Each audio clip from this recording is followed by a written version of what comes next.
Film dibuka dengan adegan 4 anggota mafia yang tengah sibuk di belakang markas mereka. Mereka sedang menyiapkan kiriman narkoboy, menyembunyikannya dengan cerdik di dalam sebuah semangka agar tidak terlihat. Di sisi lain, di depan gedung, seorang penembak jitu bernama Harper sedang mengamati dan dengan sekali bidikan, seorang penjaga berhasil dilumpuhkannya.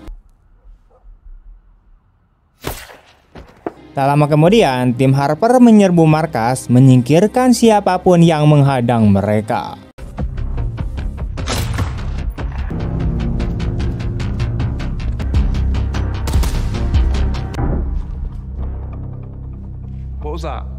Para anggota mafia yang sedang bekerja sempat mendengar suara aneh, tapi mereka mengira itu bukan masalah serius.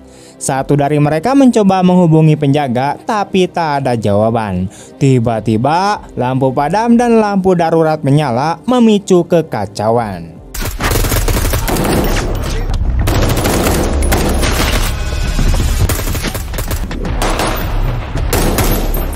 Pertempuran sengit pun terjadi dan tim Harper dengan cepat menguasai situasi. Hanya satu orang mafia yang tersisa. Di momen ini terungkap bahwa kelompok Harper dipimpin oleh Andy, mantan perwira marinir. Ia menghadapi pria terakhir itu sambil menunjukkan sebuah foto, menuntut pengakuan siapapun yang ada di dalamnya. Ternyata serangan Andy ke markas mafia ini adalah untuk memburu orang yang bertanggung jawab atas kematian putrinya. Pria yang ketakutan itu akhirnya memberikan informasi yang dibutuhkan Andy. Setelah itu, Andy menemukan tumpukan uang besar dan memerintahkan timnya untuk mengambil semuanya. Markas mafia pun dibakar hingga rata dengan tanah.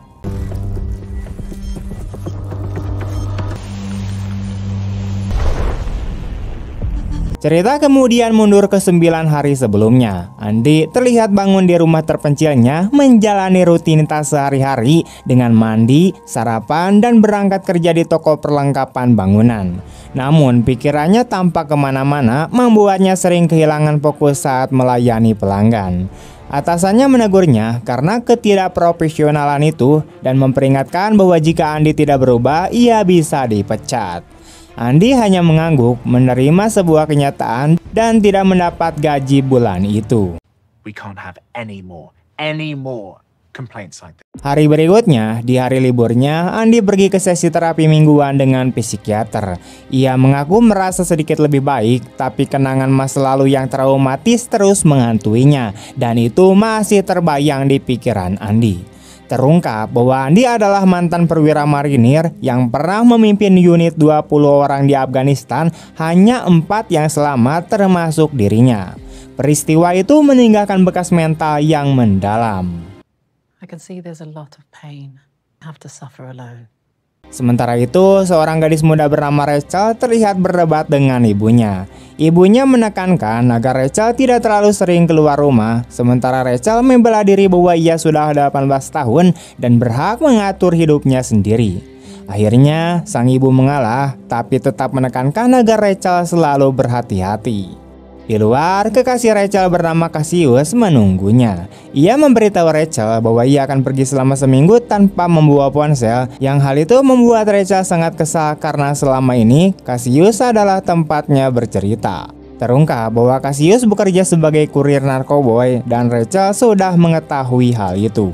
Cassius mengajak Rachel untuk ikut mengambil paket yang akan dikirimkan keesokan harinya.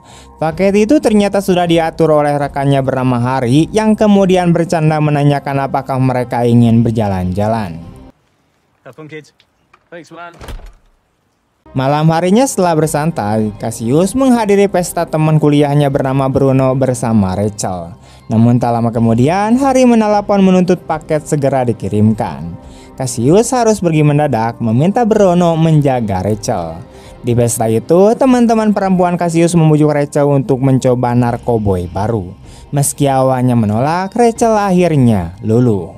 Beberapa saat setelah mengonsumsinya, Rachel mengalami overdosis dan meninggoy dunia. Di sini barulah terungkap bahwa Rachel adalah putri Andy. Setelah pemakaman, Andy termenung hingga mantan istrinya yaitu Apa menghampiri dan memberitahunya tentang keadaan terakhir Rachel. Andy lalu masuk ke kamar Rachel untuk mengenangnya, tapi ia melihat ponsel Rachel menerima pesan dari Cassius yang mengatur pertemuan di rumah Harry. Menyadari bahwa jaringan narkoboy itu terlibat langsung dalam kematian putrinya, Andy segera bersiap mengambil alat paku tembak dan berangkat untuk menghancurkan jaringan narkoboy itu.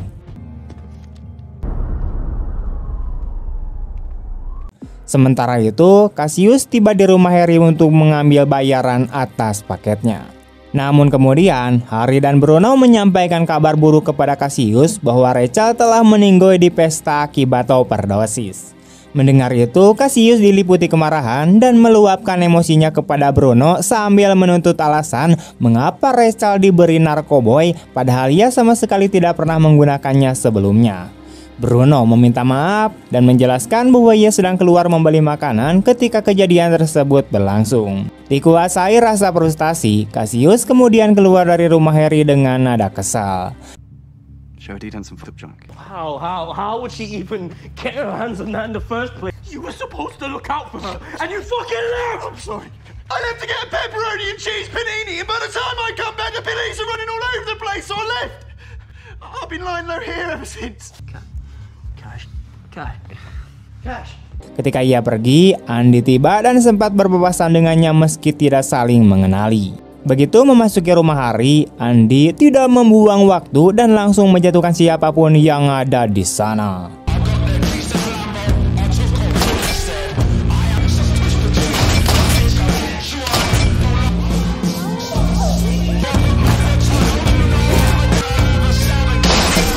Pada satu momen, ia berhasil merebut pistol dari salah satu anak buah Harry. Ia kemudian bergerak menuju ruang utama, di mana ia dengan cepat menghabisi Bruno, teman kuliah Cassius, dan memojokkan si Harry.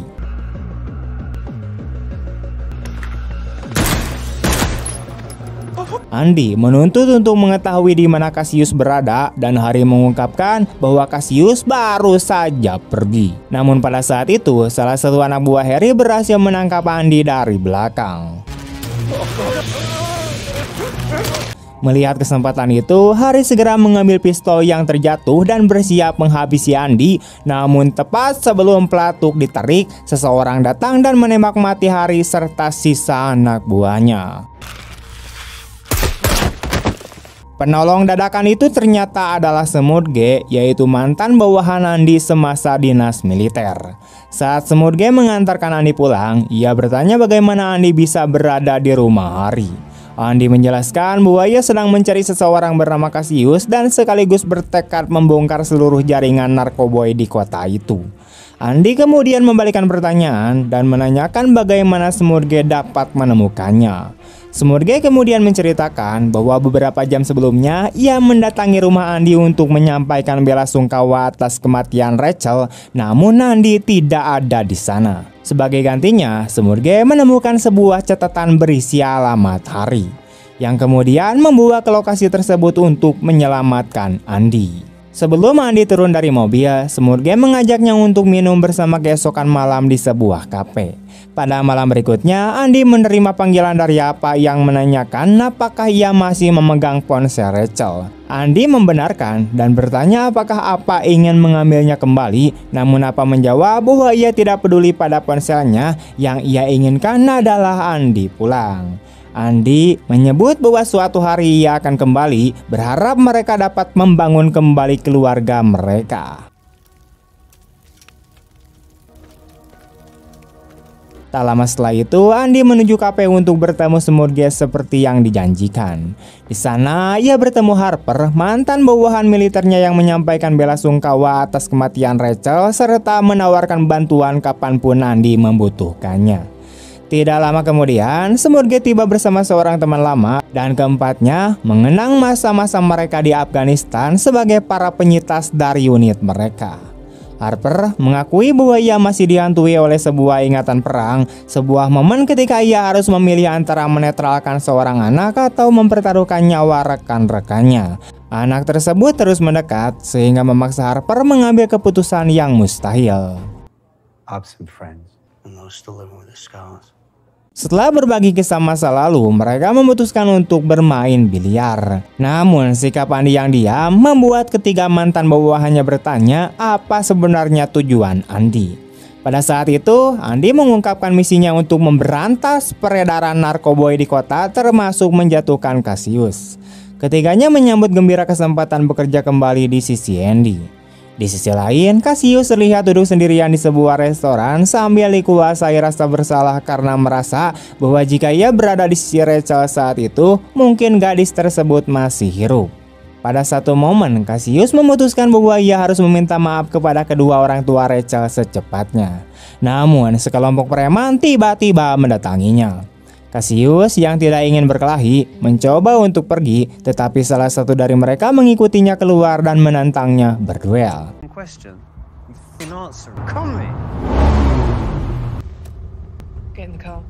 Tepat sebelum situasi memanas, sebuah mobil berhenti dan seorang wanita muda muncul, menyuruh Cassius agar tidak membuang waktu menghadapi orang-orang seperti itu. Ketika mereka melaju pergi, wanita tersebut menyampaikan belasungkawa atas kematian Rachel. Cassius kemudian bertanya mengapa ia memutuskan membantunya, dan wanita itu menjelaskan bahwa ia dikirim oleh ayah Cassius yang ingin menemuinya. Adegan kemudian berganti kepada Andy yang sedang diantar oleh Harper untuk membeli bedil. Sebelum Andy turun, Harper menyebut bahwa penjual senjata itu memiliki hubungan dekat dengan gembong narkoboy wilayah timur. Tidak lama kemudian, Andy bertemu dengan penjual tersebut dan menyerahkan sejumlah besar uang tunai tanpa ragu. Penjual itu menanyakan apa tujuan Andy membeli senjata-senjata tersebut. Tanpa diduga, Andy mengungkapkan rencananya untuk menyerang gembong narkoboy wilayah timur demi memberantas perdagangan narkoboy. You really don't understand what you got yourself into. Go on. Setelah Andy pergi, penjual senjata itu segera mencoba menghubungi sang gembong untuk memberitahu situasi tersebut. Namun sebelum panggilan tersebut tersambung, Andy tiba-tiba kembali dan melancarkan serangan.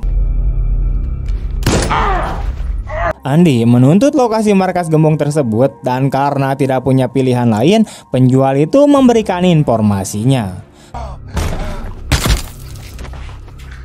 Pada saat yang sama, seorang pengawal mencoba menyerang, tetapi cepat dilumpuhkan oleh Harper. Harper kemudian meminta pisau Andy karena ia berniat menghabisi penjual senjata tersebut sendiri. Di sisi lain, Cassius dan wanita tadi berhenti di dekat sebuah toko serba ayah. Wanita itu berniat membeli makanan karena sejak pagi ia hanya makan roti. Namun ketika ia masuk, seseorang mengikutinya. Cassius segera keluar dari mobil dan baku tembak pun terjadi di dalam toko. Beruntung, Cassius dan wanita itu berhasil melarikan diri tanpa luka serius meski wanita itu mengalami cedera di kakinya. Ketika mereka hendak kembali ke mobil, mereka disergap dan ditangkap oleh sekelompok pria.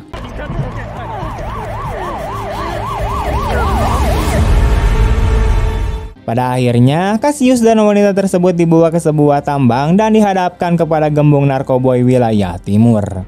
Ternyata para pria yang menangkap mereka adalah anak buah sang gembong. Gembong itu menjelaskan bahwa ia menangkap wanita tersebut karena wanita itu telah menyusup ke pabriknya dan meracuni barang dagangannya yang mengakibatkan kematian banyak pelanggan termasuk Rachel sendiri.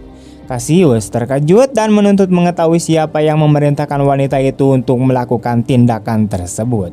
Wanita itu mengungkapkan bahwa ia bertindak atas perintah ayah Cassius sendiri. Beberapa saat kemudian, ketika Cassius dan wanita itu hendak dieksekusi, kelompok mafia wilayah timur tiba-tiba diserang. Satu persatu, anggota mafia berhasil dilumpuhkan oleh para penyerang yang tak lain adalah 4 mantan marinir, yaitu Andy dan ketiga rekannya.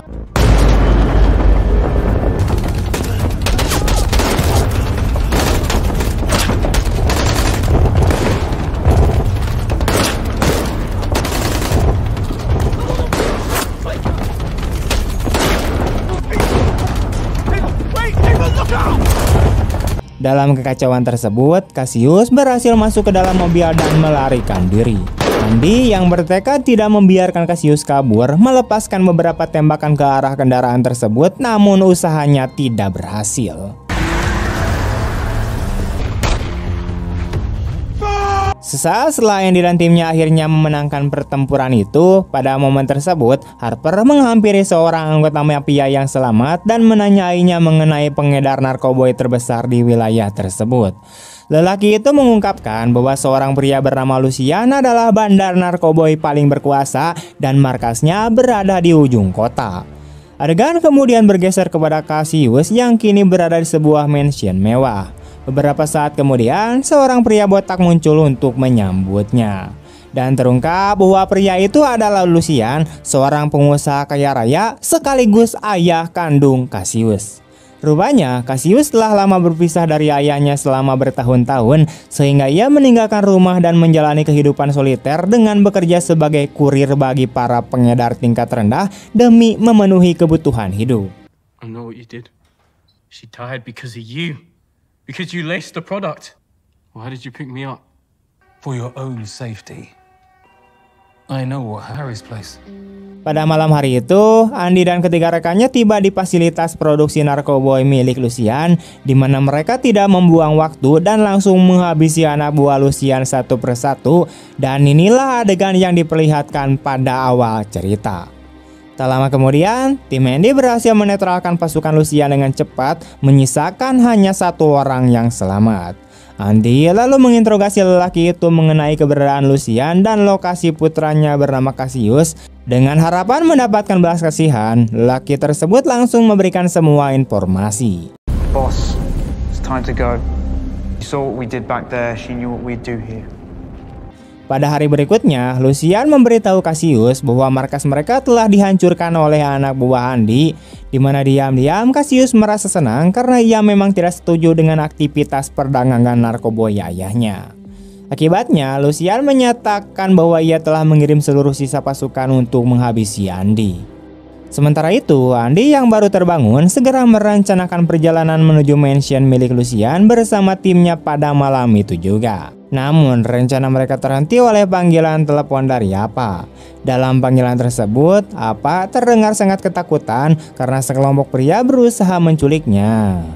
Pada saat itu, Andy langsung menyadari bahwa mereka pasti adalah anak buah Lucian. Benar saja, rumah mereka mendadak diserang.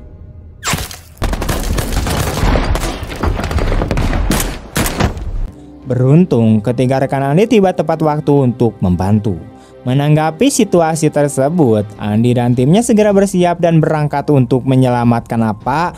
Dan saat mereka melaju, beberapa mobil mulai mengejar mereka. We've got more on the way. Right, let's get out of here.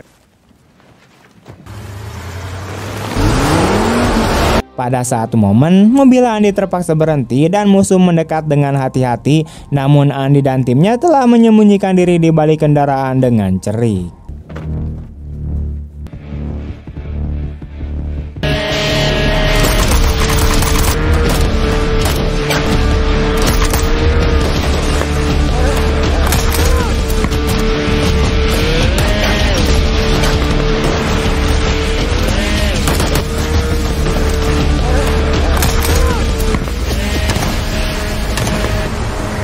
Dalam pengejaran itu, Andy mengetahui bahwa Apa telah diculik dan mereka harus segera menyelamatkannya.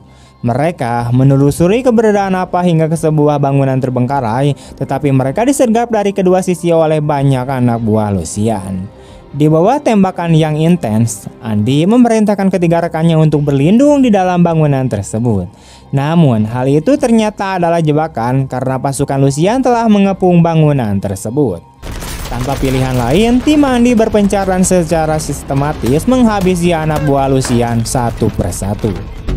4 packs, 50 meters. We're approaching on the south aspect.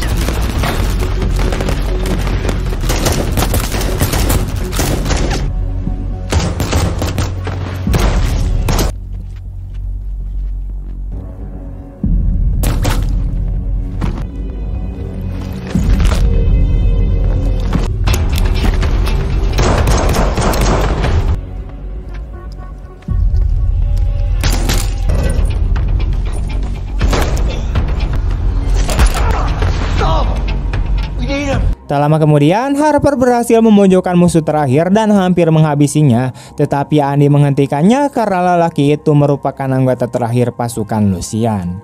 Harper lalu menanyai lelaki itu mengenai keberadaan Nappa. Sayangnya, lelaki tersebut bersumpah bahwa ia tidak tahu dan mengaku bahwa hanya Lucian yang mengetahui lokasinya. Karena frustasi, Harper akhirnya membunuh lelaki tersebut. So where is she? I don't know. Pada malam itu, Lucian menerima kabar bahwa seluruh krunya telah dimusnahkan oleh Andy dan pasukannya hanya dalam waktu singkat. Takut akan kedatangan Andy yang sudah dekat, Lucian memutuskan untuk melarikan diri ke luar negeri dan berniat membawa Cassius yang berada di mobil belakangnya. Namun saat mereka hendak pergi, Cassius menyaksikan para penjaga ayahnya dibantai secara brutal oleh anak buah Andy. Tak lama kemudian, Andy mendekati mobil Lucian dengan cepat mengeluarkan pistol dan mengarahkannya kepada pria itu, di mana pada saat tersebut ia menuntut untuk mengetahui keberadaan Nappa. Dalam kondisi putus asa, Lucian menawarkan informasi tersebut dengan syarat Andy berjanji tidak akan menyakiti putranya yaitu Cassius. Ia menjelaskan bahwa Cassius memiliki perasaan yang sangat dalam terhadap Rachel dan tidak pernah berniat untuk menyakitinya. Pada akhirnya, Andy menyetujui syarat tersebut. Setelah Lucian mengungkapkan lokasi apa, Andy mengeksekusinya secara dingin. Actions have consequences. Sesuai janjinya, Andy melepaskan Cassius dan kembali bergabung dengan rekan-rekannya yang menunggu di dekat sana. Beberapa hari kemudian, Andy berkumpul dengan timnya, di mana ia memberitahukan bahwa ia dan Nappa telah berdamai dan sekarang tinggal bersama. Ia menyampaikan rasa terima kasih kepada para rekannya atas dukungan yang tak pernah goyah. Keempat pria itu yang kini terikat oleh pengalaman yang sama, berjanji untuk tetap bersatu dan saling melindungi.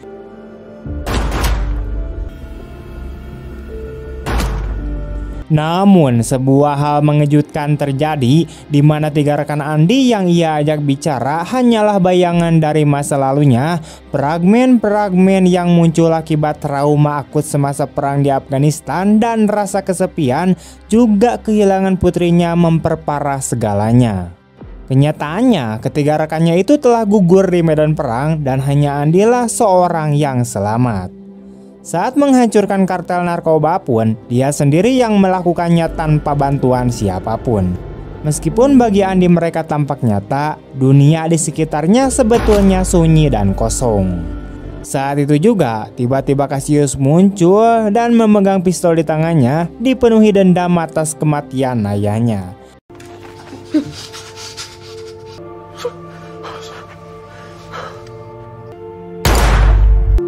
Cassius dengan setengah hati kemudian menembak Andy. 15 menit kemudian, tenaga medis tiba di lokasi, tetapi nyawa Andy tidak berhasil diselamatkan. Tamat. Terima kasih teman-teman telah menonton sampai akhir. Sampai jumpa di video-video selanjutnya. Dan jika kalian suka dengan video ini, jangan lupa untuk like, komen, share kemanapun kalian suka.